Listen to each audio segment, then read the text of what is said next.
Hello, I'm Barbara Keisman, and today I wanted to teach a subject matter that confused me greatly when I was a new Christian, and that's how to hear from God.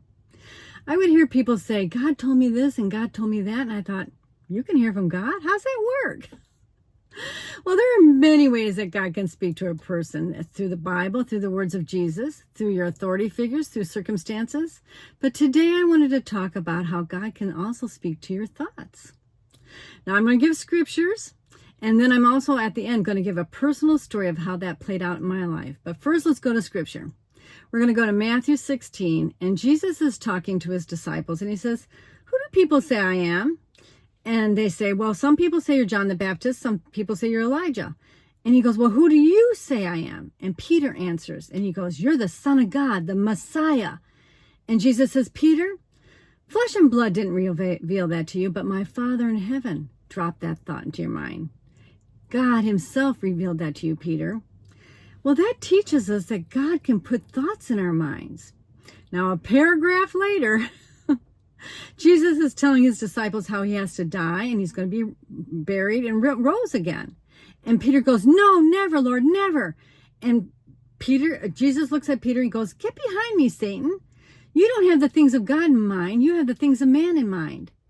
Well, Peter was just speaking what came to his mind again, and this time it was demonically inspired, which teaches us that not only God can speak to our thoughts, but so can Satan.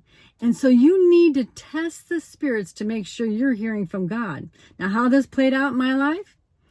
Well, I was taking a walk around the track, and I was praying as I was going, and all of a sudden I heard, I want you to leave your church and go to your daughter's church. And I'm like, what? I'm not acting on that. I love my church. I've been there for 20 years. I'm not doing that without a major confirmation, Lord. I need a major confirmation. That was Saturday. Sunday, I went to her church, and her pastor preached a message that said, sometimes you have to leave to grow. I thought, well, maybe God is speaking to me.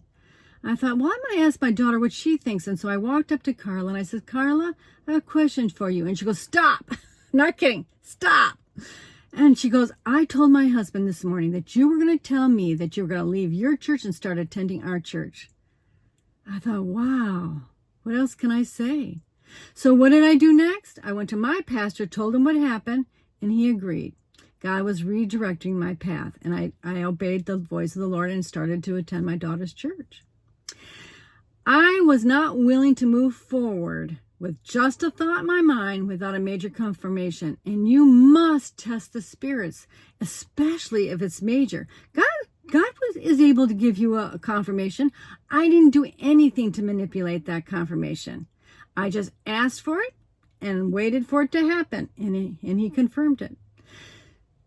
I hope this helps you learn that God can speak to your mind, and so can Satan. So you must test the spirits, and you must ask for confirmation, especially if it's anything major. I'm Barb Keisman, and you've been listening to Dare to Dream Once More.